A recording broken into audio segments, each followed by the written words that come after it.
would love for Megan just to maybe introduce yourself. Tell us a little bit about your background. Great. Thanks so much, Amy. I'm so happy to be here today. Thank you for reaching out and allowing us to share about our successes using Atlas as part of our reaccreditation process. So, as Amy said, my name is Megan Kimpton. I am the head of school here at the Meridian School in Seattle, Washington. This is my third year at the school, but my first year as head. I spent the last 2 years as assistant head of school, and prior to that, I have been a classroom teacher, worked in and out of nonprofits, and also led a charter school in New York City. So a lot of different ways to look at schools in my background. I'm very excited to be leading Meridian now. As soon as I arrived 2 years ago, my predecessor, the current head of school at that time, announced that we would immediately be going into our self-study for reaccreditation, which was a new process for me. I was both excited about it as a learning opportunity for me and the school, but also thought that it could be a slightly daunting challenge. So I'd like to share with you today how we went through that process from the curricular standpoint using our Atlas. And so I wanted to start by just talking a little bit about what our accreditation body does for going through that process in terms of it being in an 8-year cycle. So some accrediting bodies follow slightly different processes throughout the country. So I strongly encourage you, if you don't already know yours inside and out, to make sure that you do, because they might be slightly different than what I share here today. And so our accrediting body goes through an 8-year cycle. As you approach the end of that cycle, approximately a year and a half before the visiting team comes to your school, you begin a structured self-study reflection, which is a quite substantial document that you write as a school, identifying your areas of growth, and then also having that team come and benefiting from your peer schools being able to look at your program and also identifying strengths and challenges. There is a predetermined set of standards and kind of substandards, or what our body calls indicators, that really prescribe all of the different things that that team and ultimately the accrediting body's board of governors are going to review in terms of giving you accreditation or re-accreditation in our case. So our school has been accredited throughout its entire history, and so this is just an 8-year re-accreditation that we went through that finished at the end of last school year. And so in that prescribed standards and indicators, there is a set of questions that help you to kind of think through where your school is at and where it really needs to go in that next 8-year cycle. And so these set of questions and indicators then allow the accrediting body to make the decision about whether or not you will gain that accreditation for that next cycle. And so it is really within the school's purview in our body to determine your overall readiness for that. I know for us, we took 1 extra year in that 8-year cycle before we started our self-study this last time in order to be as prepared as possible, given a lot of the transitions in leadership and different programmatic changes that were happening in the school. And so our visit was in March of 2017. We actually began writing our self-study in February of 2016, so about a 13-month process to write, review, edit, and publish our self-study. And so I'll talk a little bit about what that looked like in terms of our own community and writing that program piece. And then once that is written and it's determined that your school is fully ready for that accreditation visit, a group of educators came in that 3-day visit in March and looked to really see if our program was matching what they read in the self-study. They then write a report that makes a recommendation about our reaccreditation, and then we are responsible for writing a response to that within 2 years of the actual visit and how we are using that information to forward our school. And so just a little bit about where we started. We took on an ambitious curriculum mapping project that actually started 2 years prior to even beginning the self-study. And our board generously approved funds in order to allow us to map the entire curriculum of the school. It was quite an undertaking, and so Atlas was chosen as the vehicle for us to map that, and we got lots of support actually from Amy and others in getting that process up and running, and spent a lot of time with teachers just literally housing what we did in one central location. And Atlas was pretty transformative for us in that way. The curriculum had not really been written down in a form that could be easily accessed and have the flexibility to be revised and changed on a regular basis.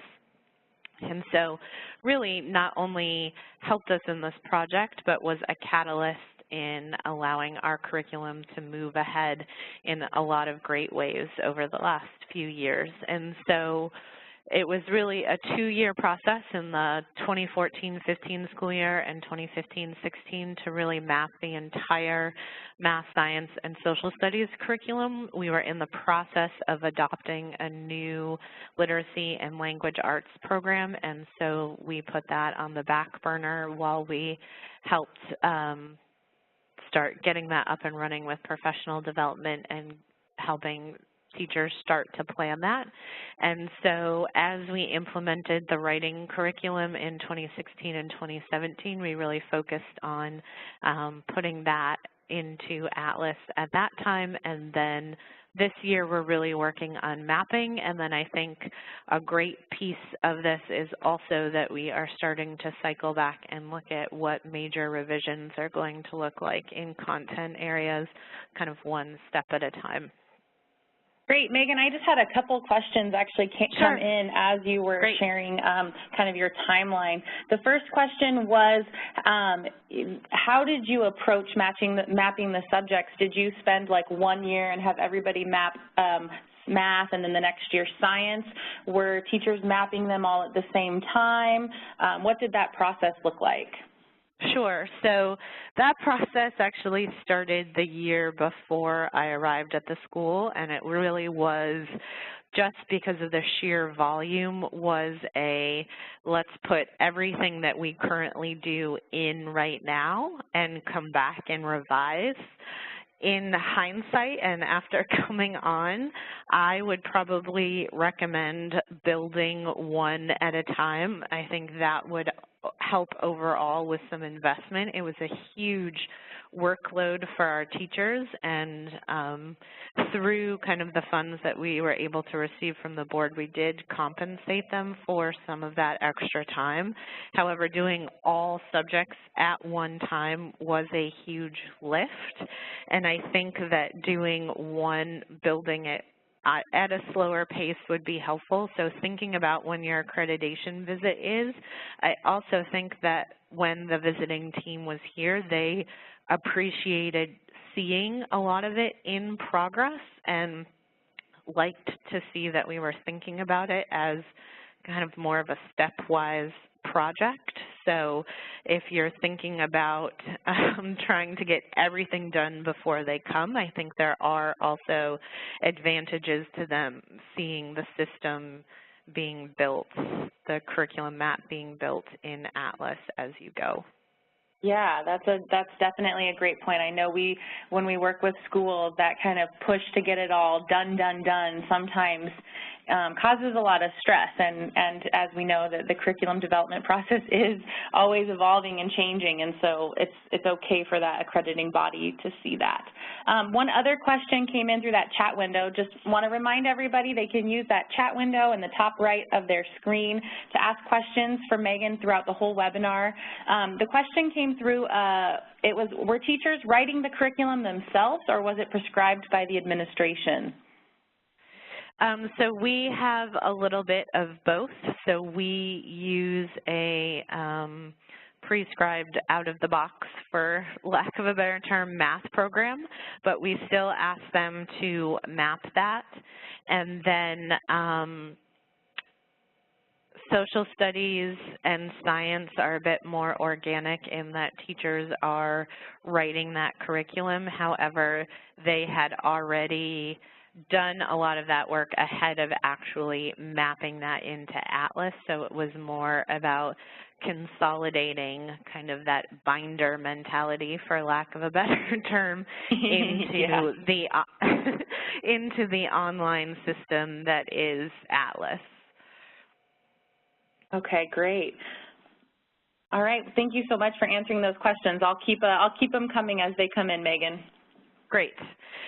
So if we just continue on, I wanted to show some examples of what our kind of mapping style looks like. So we were using largely an understanding by design template, and so had all of the standards pre-populated in there. By and large, we use Common Core standards for our benchmarks in math and literacy and language arts, and then we use kind of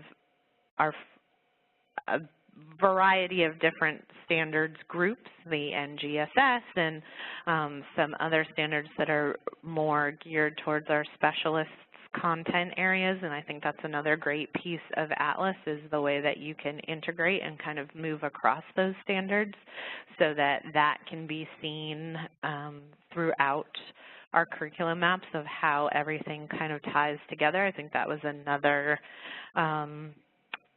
thing that the accrediting team called out for us, was being able to see that integration and having that kind of pre-built into our system for our teachers both to use but also to show an emphasis on that throughout the different grades and content areas. And so this is just the second half of our template done in a screenshot, so you can just see how it really follows large parts of the understanding by design philosophy of backwards planning. I wanted to just show also and put this out there as I think a strong example of a style guide that I think is great for us to be able to have housed in Atlas so that teachers can access that at any time. And so one important piece of this mapping process was really to ensure consistency, because one of the reasons that we were undertaking this whole process was to allow better articulation across grade levels so that we could have a much more consistent and coherent scope and sequence. And so the style guide has figured largely in that process in helping all of the maps look, I won't say exactly the same because that's something that we're kind of continually working on, but very similar, and that each grade level and each map have all of the same components so that then we can use the great features in Atlas that help us look at those things across grade levels, and also allowed us to create kind of a public-facing portion of our larger Atlas system so that the visiting team actually had access to all of our maps at any point in time, but we were also able to be a bit specific about the different pieces that they were looking at so that they could really focus in kind of on the content and skills and scope and sequence,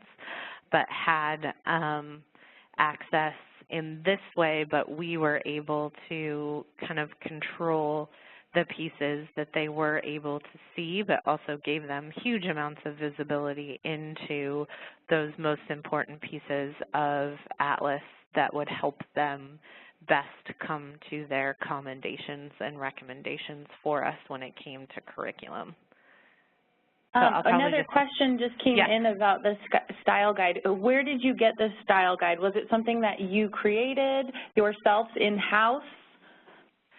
So I believe that we started with a template that you gave us, Amy, but that we ultimately put our own individual stamp on so that it was meridian specific to the things that we were looking for in our maps, and kind of right down to very granular things around were we going to use bullets and how descriptive were skills and content going to be and where were adjectives. And so we got very, very specific with how we wanted those maps to look, and then layered that into our style guides so that we could ensure for as much consistency as possible. And Megan, I noticed on the slide before that you actually have your style guide embedded as a link on your unit planning template right there at the top. We do, yep. Was that helpful for teachers to have that style guide linked right there so as they're planning they could reference, you know, that guide? Extremely helpful. I think that when teachers are in here in writing mode, they have that open kind of with it, but it's always right there, so they don't ever have to go and search for it. So that has been extremely helpful and even easy to suggest if it's not being followed as consistently as we'd like, to remind them that it's linked right there for them to use. Great. All right, thank you for answering our questions. Sure. So this, again, our public, so this was public to the visiting team, I should say, and then this is also allowing us to kind of layer in another parent-facing curriculum guide that we are going to create and have on our website. On your school website? Yes, I'm sorry, on our school website. Okay. Great. So this is just for some of those of you who maybe are a little confused. With Atlas, there is the capability to create a public-facing site of your curriculum. And as Megan said, your school went through the process of deciding what you wanted to share, and you had kind of in the end in mind of this would be what the accrediting body would use to review your curriculum. But as you said, you know, it can definitely be something that parents could use, or even prospective teachers that are interested in working at your school. Yes. Mm-hmm. And Great. so we focus largely on essential questions, skills and content, and assessment pieces, so that nobody had to worry about, you know, wading through entire learning plans for units, that they had all of the information that they really needed quickly at their fingertips. Yeah. Great. Great. And so how Atlas really specifically supported us in the self-study process is that there are several, these are examples of some of those key indicators that we had to be able to demonstrate that we were successful. And so first is providing a mission-aligned curriculum, and I kind of made a joke about the binder mentality around that, but without Atlas, we would have had to hand produce as many binders as it would have taken to share our actual curriculum. And because we had taken the time to actually work through kind of the, you know, pain, but also the glory of getting everything into Atlas, we were able to just hand that off and probably have it in a much more complete and detailed manner than it would be if we were kind of controlling for a paper curriculum. And so we were able to show them how our curriculum was mission aligned. And also, I think it showed them the areas where we still need to work, none of which were necessarily a surprise for us, but did that. And so, obviously, the written curriculum, which I think sometimes can be so challenging when teachers hold so many things in their head or have it in their own planner and haven't necessarily put it out in a form that can be shared with everyone. And so this literally, we have the written curriculum to back up everything that we are doing and can house that for everybody to access in Atlas. And then this is an area that we're still working on that they called out for us, but what does that review and revision of each component look like? But one thing that I know we'll see here in a minute that they did actually commend us for is because of the way that it is in Atlas, that it is flexible and changeable in a very dynamic way. Excellent. And so as you saw, we had the secure version of the map, and so we didn't have to recreate or reprint or collate and assemble those binders. We also, so we have kind of one person that's designated as what we call our self-study coordinator as part of our process, who is kind of our liaison between us and the accrediting body and helps organize the process here for us, who is actually an in-house staff member who had other jobs in addition to self-study coordinator. But this also allowed for very easy feedback on maps that already existed. And so in the parts that she was writing about our actual curriculum and program, she could give feedback on the maps. She could access the maps to answer any of the questions that she was writing that might not have been kind of content area specific, and so just allowed her a lot more flexibility in being able to create that substantial self-study document. Megan, how was she providing feedback? Was she doing it directly in Atlas? Was she meeting with teachers after reviewing their maps? What did that look like? I think a little bit of both. I think the features that are in Atlas to be able to leave messages to provide feedback were certainly helpful in that way, especially with the amount of time that she was spending kind of in there looking for everything, looking for consistency and detail, and so certainly would leave messages that way, but also everybody could get in the room, put Atlas up on a screen, and kind of have that collective, collaborative conversation around it, and then also make changes right there in the room that were long-lasting. Yeah, absolutely. Another question just came through that is kind of more towards the next steps for you, but have you been able to set aside time for teachers to adapt and change entries in Atlas now that your accreditation has been done, and what kind of time are you dedicating? Someone is looking ahead, so what are your next steps, it sounds like? Definitely, yep. So was going to talk a little bit about that, but I can answer that specific question right now in terms of, you know, time is always everybody's largest need.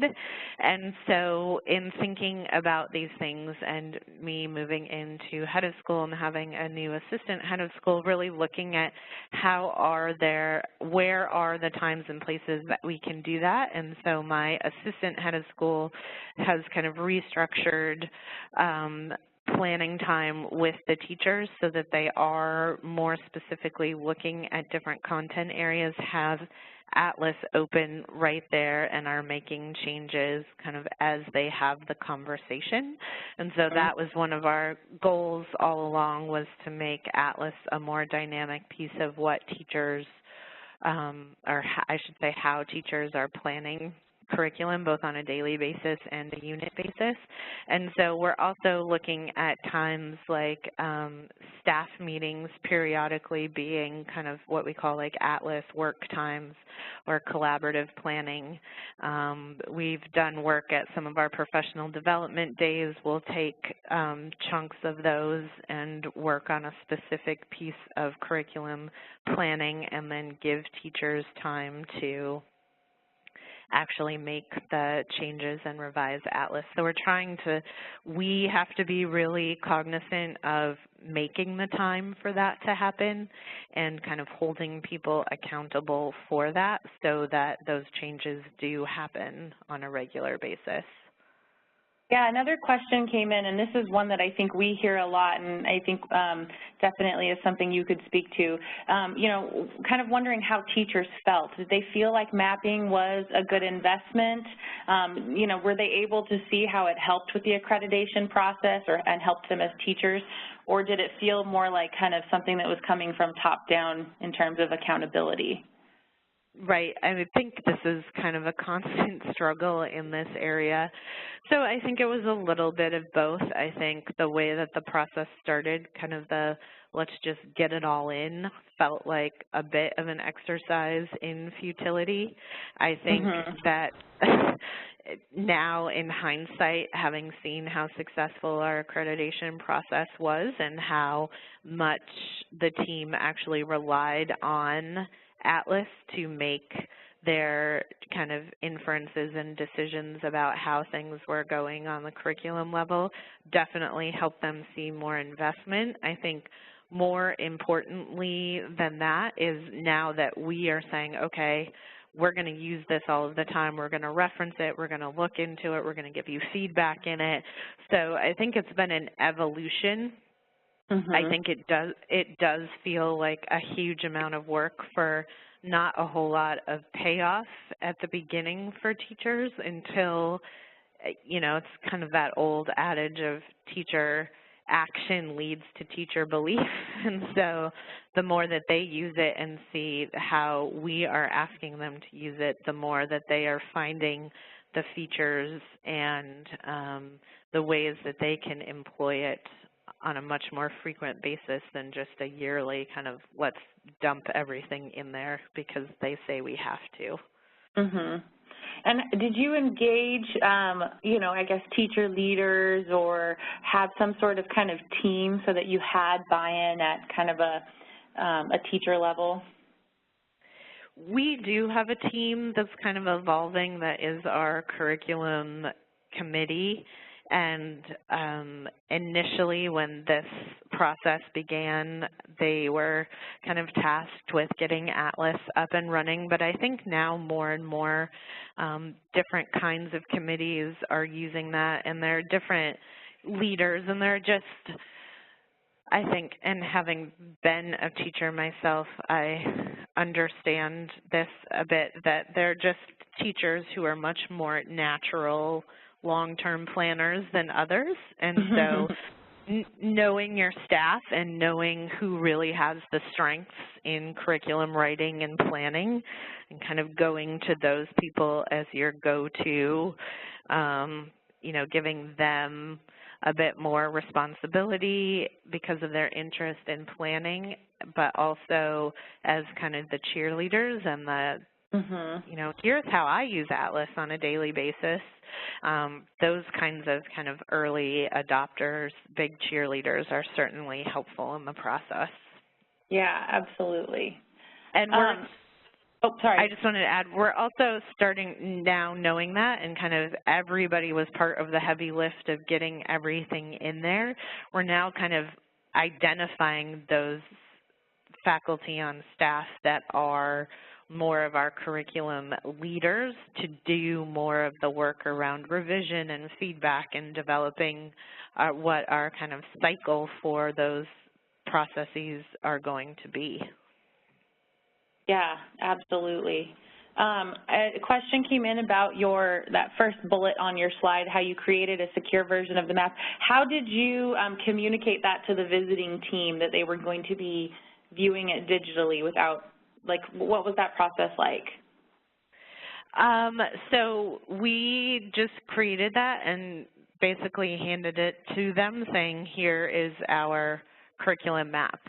And so they kind of never saw the depth and detail of the other back end. They saw this as our curriculum map. Not that we were hiding anything for, any reason at all, but just that we said,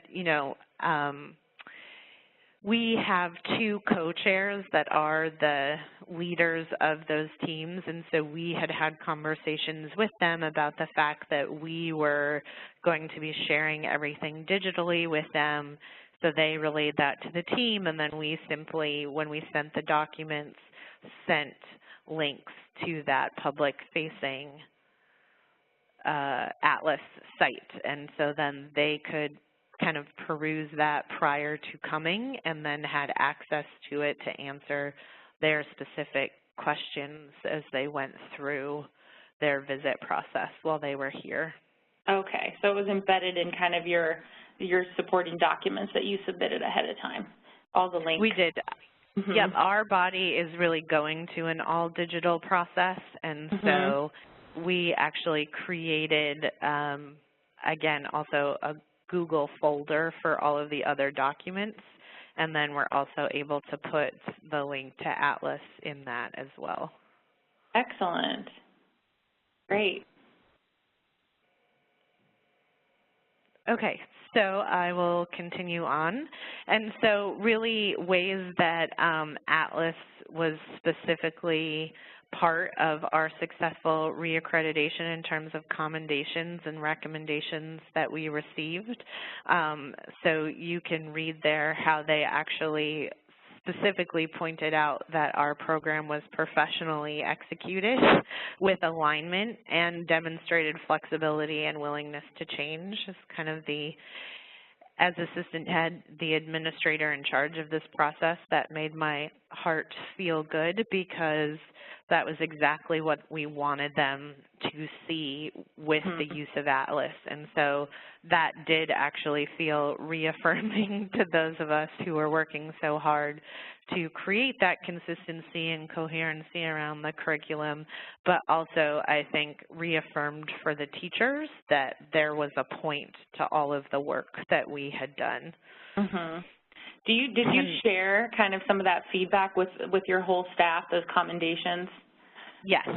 Yeah, so we've shared at several points along the way. We shared so the visiting team actually briefly reads their thoughts before they get back on their planes to go their separate ways, and so they heard it a bit there. And then when we have them specifically, they've seen this, but more importantly, they have heard it from me multiple times as we've started this fall through what we have put back into kind of parallel to our visit was also a strategic plan, kind of 2-year refresh of our goals.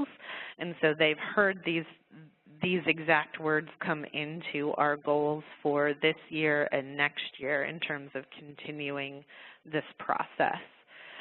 So it also gave us great foundation to say, our work's not done with Atlas.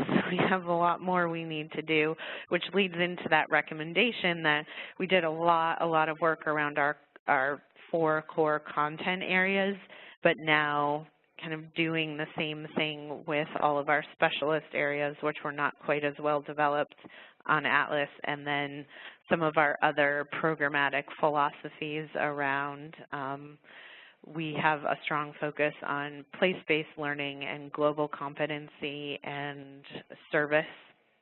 So how all of those things can be mapped out in terms of a scope and sequence of outcomes in those various areas and experiences in some ways that demonstrate a building of students' skills and understandings in those areas that are a little less concrete than your 4 core content areas.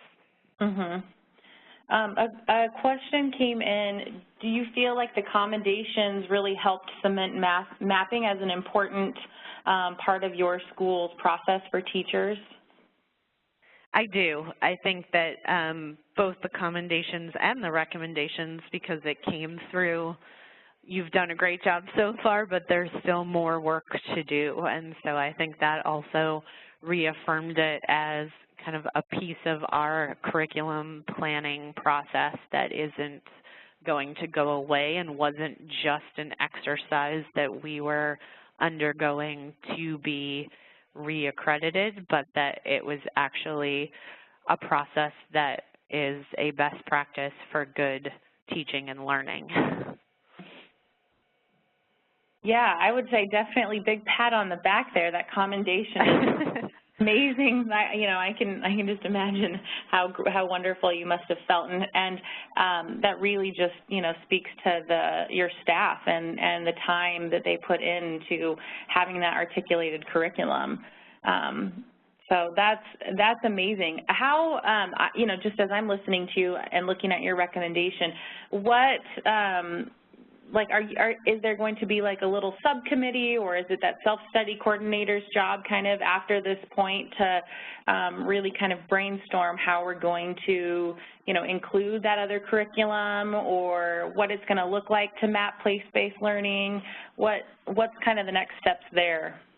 Yeah, well, the great thing was those were not surprises to us either. I think after going through the self-study and looking at these things, that was something that our self-study team, not just the coordinator, but the whole team really identified as where we needed to go next, because as we were writing and as we were going into Atlas, we weren't able to find that same kind of information in those areas, and so that was an automatic flag, which oftentimes the visiting teams like you to kind of pre-identify anyway. Oh, okay. And so it's really, so we have a committee structure here that we go through in our staff meetings, and so our curriculum committee is tasked this year with kind of analyzing what is there and developing a more set revision process for looking at curriculum in Atlas and identifying how it needs to be revised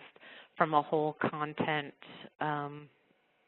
perspective. And so this year we decided that we weren't going to do that with every subject all at one time again, that really and to kind of solve for getting everything in at one time, that we're going to take one subject area a year. And so we're still kind of building the plane around literacy and language arts, so that work is still happening. And then our committee is tasked with revising social studies, which has led to some really great conversations and revision kind of process in looking at that, which is really also taking a look at our standards and what we want our kids to be able to know and do in each of these content areas is kind of our driving question for creating a process to make that scope and sequence consistent and coherent in each content area. So this year we're taking on social studies. Next year, my guess is we'll take on math, and then probably move into science after that. That definitely seems like a great approach, kind of one at a time. I know we hear a lot of schools who've had, who've successfully kind of gone that route as well. I guess one of the things I was just curious about from you is, now that you're at this reflective stage and kind of looking back on how you used Atlas to support this process, what worked well, do you have any, I guess, like tips or, something that you would share with a fellow administrator who's thinking about kind of embarking on this journey?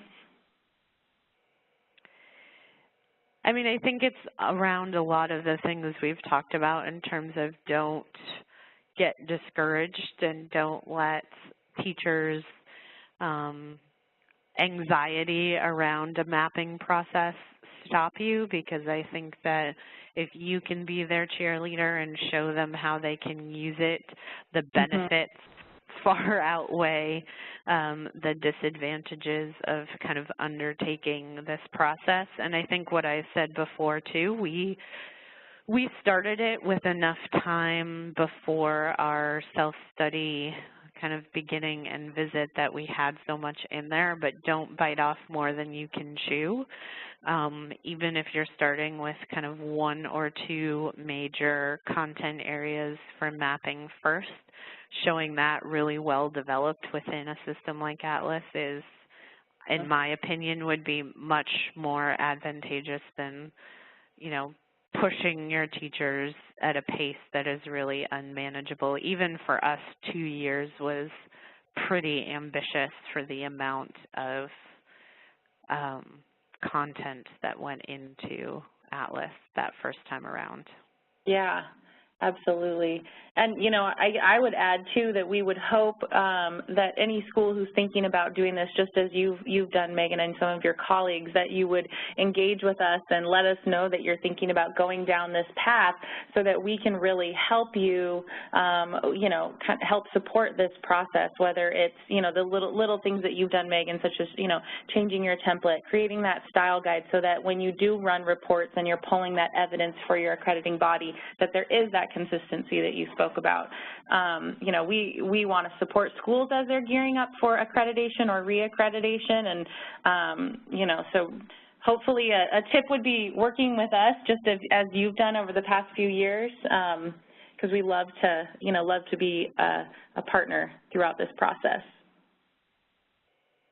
No, and I know that you answered a lot of questions for our self-study coordinator and did provide that support along the way, which was very helpful in even helping us in a lot of ways conceptualize some of the things that we wound up doing in that public-facing map. Yeah, we work with a lot of schools that are going through, you know, accreditation and with various bodies, and so it's always great to see how, you know, one school approaches it, and it sounds like you guys have been very successful and are going to continue, you know, great work, really kind of reviewing and further mapping those content areas. So it sounds like, you know, very successful process. Yes, we're looking forward to some years here of quiet revision as we move forward. Right, everybody can take a deep breath now. Yeah. Well, great. Well, I know that we will hang on the line. Megan, you mentioned that you'd be available for a few questions if anything comes in. But anything else that you wanna share as it relates to your accreditation process? I don't think so. I think, you know, it was just so helpful to have something like this, especially as a newer administrator coming kind of into the middle of the process, and that, like I said, the gains of doing this far outweigh kind of the short-term pain that teachers tend to feel between time and work amount. So just stay strong and help your staff through it. Lots of coffee and treats, right? Pastries in the staff room. Great. Well, Megan and I will stay on the line for everybody who's here. If you have specific questions, please do use that chat window. Again, it's in the top right-hand corner of your screen. Another thing that I wanted to share that I forgot to mention at the beginning, if you're interested in a certificate of attendance for today's webinar, please feel free to send me an email at pd@rubicon.com, and I can send you a certificate of attendance. I'm putting that in the chat window as well so everybody has access to that. Additionally, we will be writing a blog that will support this webinar, just kind of highlighting some of the great points that Megan shared today. And so we'll make sure to get that blog and the recording of today's webinar up on our website. So if you are interested in reading a little more or hearing this webinar again, we'll have that hosted on our website on rubicon.com. Thank you, everyone, for joining us today during your lunch hour if you're on the West Coast like we are. And we hope to see you at another webinar in the future.